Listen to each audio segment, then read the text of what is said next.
ខ្ញុំនឹងខ្លាចជាអ្នករត់ម៉ូតូដប់មួយថ្ងៃ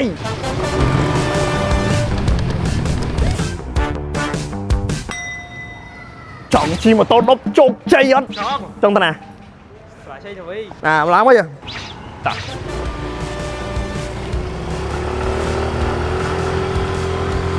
ម៉ូតូដប់ជោគជ័យយកបែបស្ទៀវអត់ស្ទៀវហ៎ស្ទៀវហ្នឹងមិនអាហ្នឹងស្ទៀវត្រឹម 50% អាមិញមកពីណាមិញមកពីផ្ទះបងទៅសាលាជ័យឌីវីđâyទិញឲ្យញ៉ាំ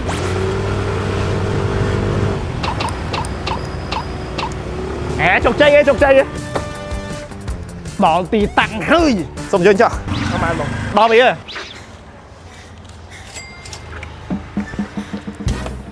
អត់ដល់ពីមិញអត់ដល់ពីបាយចង់សាអេមូលហេតុនេះបានអត់ហ៊ានអាចបើស្ទីលពេកតោះឡើយយើងទៅហៅភ្ញៀវតបានម្នាក់អីមិញ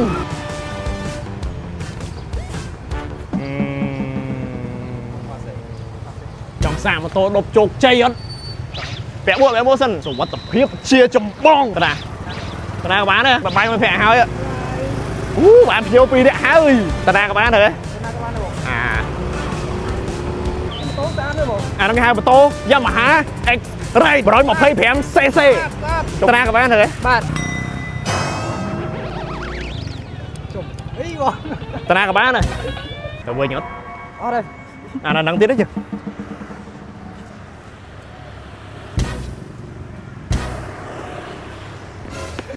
តោះជួយទៅវិញឥឡូវទៅរកមិត្តភក្តិវិញទៅរកមិត្តភក្តិវិញបង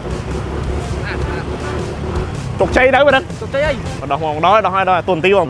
អស់ប៉ុន្មានបងដល់វាណែបាយអរគុណដែលបានគ្រប់គ្រងម៉ូតូដប់ជោគជ័យហេពូម៉ូតូដប់អត់ពូមិនចឹងតែđâyថ្ងៃក្រោយក៏បានដែរពូទេមកខ្ញុំបានសេវាកម្ម24ម៉ោងបែអូពីអ្នកនោះដើរទៅផ្ទះបាទសួរមើលត្រូវគេម៉ូតូដប់ហ៎បងជូនទៅផ្ទះអត់ខ្ញុំចិត្តហ្នឹងបងជូនទៅចិត្តហ្នឹងឡើងជោគជ័យបណ្ដោយអានេះជេជោគជ័យត្រៀមខ្លួនឬនៅ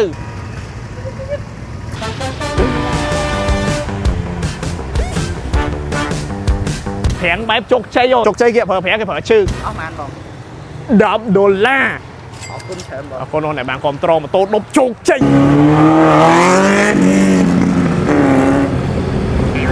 ម៉ូតូដប់ហ្វ្រីឡើងម៉ូតូជោគជ័យឥឡូវចេញពីការងារជិះម៉ូតូដើរលេងសិនបាទចេញប្រាប់មេឃើញខ្ញុំមក relax 10នាទីអីទៅនេះ relax ប៉ុណ្ណឹងបានណាអូខេតោះទៅវិញភូមិបងចូលការងារលើដល់វិញណែជោគជ័យហើយនេះអ្នកដឹងតែខ្ញុំកំពុងតែជិះម៉ូតូអី Yamaha X ចូលឡើងគេ Yamaha X-Ride Yamaha X-Ride រូបរាងតូចកម្លាំង 125cc ដែលមានបំពាក់ជាមួយនឹងម៉ាស៊ីនចំនួនថ្មីបច្ចេកវិទ្យាទំនើបមានបច្ចេកវិទ្យា Blue Core ដែលធ្វើឲ្យស៊ីសាំងតិចអំពូល LED ច្បាស់ល្អក៏មានជាមួយនឹង Answer Back Key អំពូលភ្លើងសុំផ្លូវសបកកង់អត់ពវៀនជួយឲ្យការប្រើប្រាស់មានភាពងាយស្រួលតម្លៃសមរម្យក្រោម$2000តែប៉ុណ្ណោះអាចរកទិញបាននៅតាមដេប៉ូចែកចាយរបស់ Yamaha ទូទាំងប្រទេសតែម្ដងហើយនៅពេលដែលអ្នកនរគ្នាទិញម៉ូតូពី Yamaha នឹងទទួលបានកាតសមាជិកការសមាជិកមួយនេះគឺអ្នកនរគ្នានឹងទទួលបានការ discount ជាច្រើនមកដូចជាដូរគ្រឿងបន្លាស់ឬមួយក៏ជួសជុល follow ម្នាក់មួយចង់ឲ្យខ្ញុំធ្វើអាជីពអីទៀតខមនៅខាងក្រោមជួបគ្នាលើម្ដងថ្ងៃក្រោយ